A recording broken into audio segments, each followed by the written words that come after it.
No, അന്നാ നടന്ന സംഭവം വീണ്ടും എന്തിനാ എനിക്ക് ഓർമ്മ വരുന്നത്? ഓ നോ, ആ ചെറുക്കം കാരണം എൻ്റെ സ്വസ്ഥതയും സമാധാനം എല്ലാം പോയി, ഉറക്കവും പോയി. എന്നിട്ട് അവനെന്നെ വിളിക്കുന്നുണ്ടോ നോക്ക്. ധ്രുവ, ധ്രുവ നീ എഴുന്നേറ്റില്ലേ? നിനക്കെന്നാ ഓഫീസിൽ പോകണ്ടേ ചെറുക്ക? എഴുന്നേക്ക്. എഴുന്നേറ്റു, ഞാൻ പല്ല് തേക്കാം, ഫ്രഷ് ആയിട്ട് ഇപ്പോൾ വരാം. നിങ്ങളുടെ പുസ്തകം വായന ഇതുവരെയായിട്ടും കഴിഞ്ഞില്ലേ? നിങ്ങൾ ഈ ലോകത്തെ പുസ്തകം മുഴുവൻ വായിച്ച് തീർക്കാന്ന് വല്ല നേർന്നുണ്ടോ? ആ, ഞാൻ നേർന്നിട്ടുണ്ട്. നിനക്ക് വല്ല കുഴപ്പമുണ്ടോ? പുസ്തകം വായിക്കണേ തലയ്ക്കകത്ത് ആൾത്താമസരോട് പറഞ്ഞ പണിയാ. നിനക്കതില്ലല്ലോ. ഇതിൽ നിന്നാ എനിക്ക് അറിവ് കിട്ടിയത്. അല്ല, ഇതെന്താടി എൻ്റെ മോൻ ഇങ്ങനെ? നീ ഇതിങ്ങോട്ടാ? അതും ഈ വേഷത്തില്? വേറെ ഇങ്ങോട്ടമ്മ, ഓഫീസിലേക്ക് ഞാൻ പോവാണേ. ആഹാ, നിന്റെ ഈ പൊക്ക് കണ്ടപ്പോ ഞാൻ വല്ല ഫാഷൻ ഷോയ്ക്കാന്ന് വിചാരിച്ചു. നീ എന്താ കുട്ടി ടൗസർ ഇട്ടിട്ട് ഓഫീസിലേക്ക് പോകുന്നേ? ഈ കോലത്തിലല്ലേ നീ പോകുന്നേ? കുട്ടി ടൗസറോ? ഈ അമ്മയ്ക്കിതെന്താ? ഞാനല്ലേ പാൻറ്. പാൻറ്റില്ലായിരുന്നു.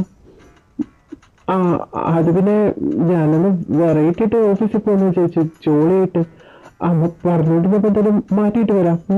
ഫസ്റ്റ് രൂപേഷിന് പെട്ടെന്നൊന്നും വീട്ടിലേക്ക് വന്നില്ലെങ്കിൽ ഇവന് തുണിയെടുക്കാതെ ഓഫീസിൽ പോവോടി. അയ്യോ, എനിക്കറിഞ്ഞൂടാ. എന്തായാലും രൂപേഷ് ഇവിടുന്ന് മാറുന്നത് നന്നായി. ഇവനിപ്പോൾ അവൻ്റെ മിസ് ചെയ്യുന്നുണ്ട്. ഇവൻ്റെ ഇഷ്ടം മനസ്സിലാക്കിയാൽ മതിയായിരുന്നു ഈ പോട്ടൻ. എല്ലാം ശരിയായി വന്ന എൻ്റെ പഴനിമല മുരുക, ഞാനിങ്ങനെ തല മൊട്ടടിക്കാതെ. എന്ത്? എന്റെ തലയോ? അതിനും പെലിയാടി ഞാൻ. എല്ലാം ഫയൽസില്ലേ? ഇതെന്താണ് ഇതൊക്കെ? സർ, ഇത് രണ്ടും നമ്മുടെ അക്കൗണ്ട് ഫയൽസ് ആണ്. ആ മൂന്നെണ്ണം നമ്മുടെ പ്രൊഡക്ട്സിൻ്റെ ഡീറ്റെയിൽസും അതിൻ്റെ ഫയലും ഉണ്ട്. ഇതിന് മൊത്തം കളക്ഷൻസ് ആണല്ലോ. താൻ എവിടെ നോക്കിയിട്ടേ ചെയ്യുന്നേ? ഓഫീസിൽ വരുന്ന പണിയെടുക്കാനല്ലേ? അതോ വേറെന്തെങ്കിലും ചിന്തിച്ചിരിക്കുവാണോ? ഇത് മൊത്തം തെറ്റാണ് കണക്കൊക്കെ. താൻ ഇത് ശരിയാക്കിയിട്ട് ഇനി വന്നാൽ മതി. Get out. മിസ് റോസ്, എന്ത് പറ്റി? റോസ് അക്കൗണ്ട് എന്ന് വാടിപ്പോയിട്ടുണ്ടല്ലോ ഫേസ്. വാടാത്ത പിന്നെ എന്തോ ചെയ്യാനോ? ഈ ഫയൽസ് മുഴുവൻ സാറിൻ്റെ ക്യാമ്പിൽ കൊണ്ട് കാണിച്ചിട്ട് വരിക. സാർ എല്ലാം കറക്റ്റ് ചെയ്യണമെന്ന് പറഞ്ഞിട്ട് എനിക്ക് തന്നു. ഇതാണ് ഇത്ര വലിയ കാര്യം. അതങ്ങ് കറക്റ്റ് ചെയ്തിട്ട് കൊടുത്താൽ പോരെ. അതിനിപ്പോ എന്തിനാ എന്റെ റോസ് നീ ഇങ്ങനെ വാടിയിരിക്കുന്നു? അയ്യോ, അക്കൗണ്ട് ബുക്ക് എല്ലാം കറക്റ്റ് ആയിരുന്നു. ഇപ്പൊ സാറാണ് ഒക്കെ കറക്ഷൻ ആക്കി വെച്ചിരിക്കുന്നത്. ഒന്ന് നോക്കി നോക്ക് ഞാൻ ചെയ്തത് ശരിയല്ലേന്ന്. കേട്ടോ, ഞാൻ പോട്ടെ. നീ ശ്രദ്ധിച്ചാ?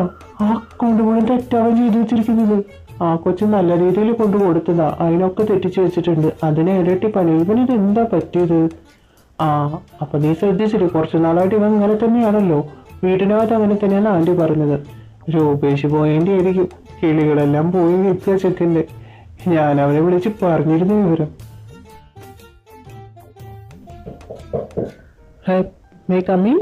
ഇവനെന്താ ഒന്നും പറയാത്ത?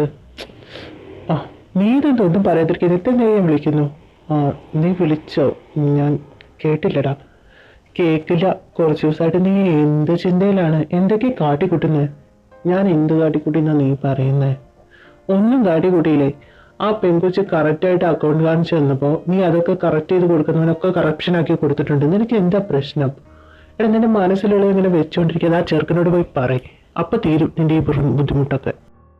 എടാ, എനിക്ക് അങ്ങനെയൊന്നും ഇല്ലെന്നോ? അത് നീ എന്താ ഈ പറയുന്നത്? നിനക്ക് അറിഞ്ഞൂടെ? അഭിയല്ലാതെ അതൊന്നും നിങ്ങൾക്കൊക്കെ വെറുതെ തോന്നുന്നതാ. രൂപേഷ് ഇവിടുന്ന് പോയതിനു ശേഷം നിലാവ് തഴിച്ചിട്ട് കുഴപ്പമില്ല നിന്റെ അവസ്ഥ. തീരാ പരങ്ങനെ നടന്നോണ്ടിരിക്കുക. എന്നിട്ട് ഞങ്ങൾക്ക് ആർക്കും മനസ്സിലാവില്ലേ നിന്റെ മനസ്സിൽ എന്താണെന്ന്? നീ ഇങ്ങനെ മനസ്സിൽ മൂടി വെച്ചുകൊണ്ടിരുന്നു. ആ ചെറുക്കനെ വല്ലവരും അടിച്ചുകൊണ്ട് പൊക്കോളൂ. ആരടിച്ചുകൊണ്ട് പോകുന്നു?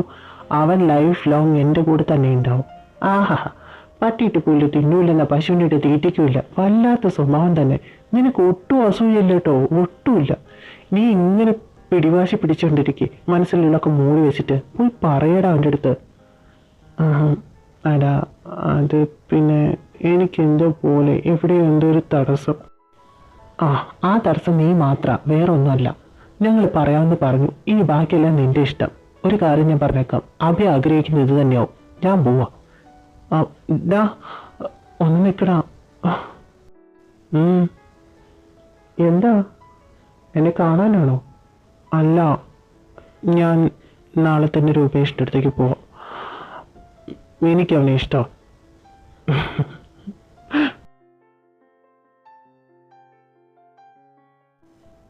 മോനെ 2 മണിക്കൂറായി ഇവിടെ അച്ഛനമ്മയും വിളിച്ചിരുത്തിയിട്ട് നീ എന്തെങ്കിലും പറയാനുണ്ടോ?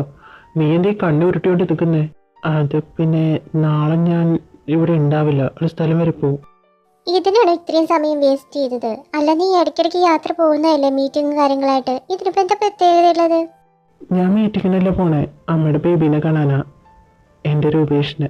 ഞാൻ അവനോട് എൻ്റെ ഇഷ്ടം തുറന്നു പറയാൻ പോവാ. അയ്യോ, അമ്മയുടെ മോനെ കുട്ടാ രൂപ. ഓഹ്, അമ്മയ്ക്ക് സന്തോഷായി. ഇപ്പോഴെങ്കിലും നിനക്ക് നല്ല ബുദ്ധി ഉദിച്ചല്ലോ.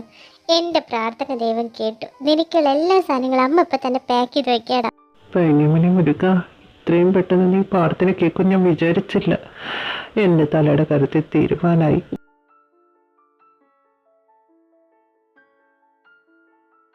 എടാ വേഗം ഓടി വാടാ, നീ എന്താ ഇത്രയും സ്ലോവ്? എനിക്കൊന്നും വയ്യ ഓടാ. എത്ര നേരമൊക്കെ എടുത്ത് ഓടുന്നു. നീ ഒന്ന് അവിടെ നിൽക്കുന്നുണ്ടോ? നിങ്ങൾ രണ്ടുപേരും ഇടക്ക ദേ സാറ് വിളിക്കുന്നുണ്ട്, ഐസ്ക്രീം വേണോ? ഞാനിപ്പോൾ വരുന്നില്ല, നിങ്ങൾ രണ്ടാളും ചെല്ലേ, സാറിനോട് പറഞ്ഞാൽ മതി. ഞാനൊരു 10-15 മിനിറ്റ് കൂടി ഇവിടെ അങ്ങനെ നിൽക്കട്ടെ. എന്നാൽ ശരി, ഞങ്ങൾ അങ്ങോട്ട് പോവാം. നീ വേഗം വരാൻ നോക്കണേട്ടാ, അതിവിടെ നിൽക്കണ്ട. ഓക്കെ, ഞാൻ വേഗം വരാം, നിങ്ങളവിടെ പൊക്കോ. ബായ്. എന്തായാലും ഇവിടേക്ക് ഒന്ന് നടക്കാം. ഏയ് രൂപേഷ്, ധ്രുവയുടെ ശബ്ദമല്ലേ? ധ്രുവ, എന്തെങ്കിലും നോക്കുന്നേ? എന്നെ മനസ്സിലായില്ല നിനക്ക്? ഇത്ര ദിവസം കൊണ്ട് എന്നെ മറന്നോ? ധ്രുവ, ഞാനെങ്ങനെ ഇത്ര എക്സൈറ്റ്മെന്റ് ആവുന്നേ? എന്നെ വേണ്ടാത്തവർക്ക് എനിക്കും വേണ്ട. രൂപേഷ് നിക്ക്, ഞാനൊന്ന് പറയട്ടെ. രൂപേഷ് നിക്ക്, എനിക്കൊരു കാര്യം പറയാനുണ്ട്. പ്ലീസ് പ്ലീസ് മാറി നിന്ന് സംസാരിച്ചാൽ മതി. എന്താ ഇപ്പം പറയാനുള്ളത്? മുന്നെല്ലാം പറഞ്ഞതല്ലേ. അത് പിന്നെ ഞാൻ പറയുന്നൊന്ന് കേൾക്ക്. നീ എന്നോട് ക്ഷമിക്കുക പ്ലീസ്. ഞാൻ പറയുന്നവർക്ക് ഒരു 10 മിനിറ്റ് സമയം എനിക്ക് 10 മിനിറ്റ് സമയം സംസാരിക്കാൻ. എന്തേ 10 മിനിറ്റ് കൊണ്ട് സംസാരിക്കാനേ? ഞാൻ കേൾക്കാം, പറയൂ. രൂപേഷ്, നിനക്കറിയില്ല എൻ്റെ സിറ്റുവേഷൻ എന്താണെന്നുള്ളത്. പഴയ കാര്യങ്ങളൊക്കെ ഇപ്പോഴും എൻ്റെ മനസ്സിൽ അതുപോലെ തന്നെ കിടക്കുന്നുണ്ട്.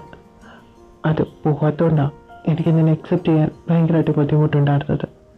പക്ഷേ നീ ഇല്ലാത്ത ഇത്രയും ദിവസം എന്നെക്കൊണ്ട് പറ്റുന്നുണ്ടായിരുന്നില്ല. ജീവിതകാലം മുഴുവൻ നീ എൻ്റെ കൂടെ ഉണ്ടാവണമെന്ന് ഞാൻ ആഗ്രഹിക്കുന്നു. വ്യക്തമായില്ല എന്താ ഉദ്ദേശിച്ചതെന്ന്. ജീവിതകാലം മുഴുവൻ കൂടെ ഉണ്ടാവണമെന്ന് പറയുന്നത് ഒരു സഹോദരൻ എന്ന രീതിയിലാണോ, അതൊരു ഫ്രണ്ട് എന്ന രീതിയിലാണോ, അതോ മറ്റേതെങ്കിലും രീതിയിൽ? അത് പിന്നെ നീ പറഞ്ഞ രീതിയിലൊന്നല്ല. എനിക്ക് നിന്നെ ഇഷ്ടമാണ്. I love you. You are my boyfriend.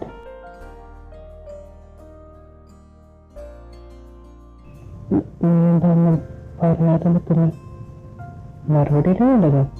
ഇപ്പൊ തന്നേക്കാം. Rupesh, I am sorry. എന്തിനാ സോറി? എന്നാച്ച് റിജക്റ്റ് ചെയ്തേനാണോ?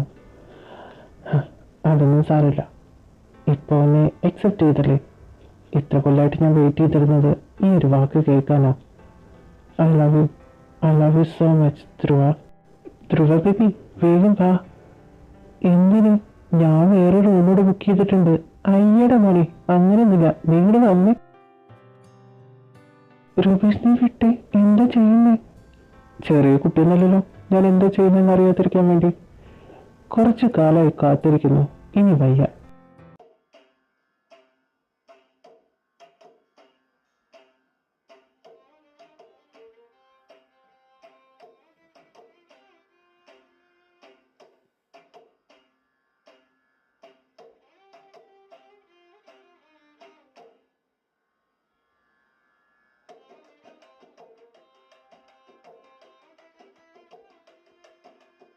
ധ്രുവ, അവയുടെ ഓർമ്മകൾ മനസ്സിലേക്ക് വരുമ്പോൾ നീ വീണ്ടും എന്നിൽ നിന്ന് അകലും? ഇല്ല, ഒരിക്കലും ഇല്ല Rupesh. I really love you. Dhruva, ഞാനിത് വിശ്വസിച്ചോട്ടെ, ഇനി ഒരിക്കലും എന്നിൽ നിന്ന് അകന്നു പോകരുത് നീ. I love you to.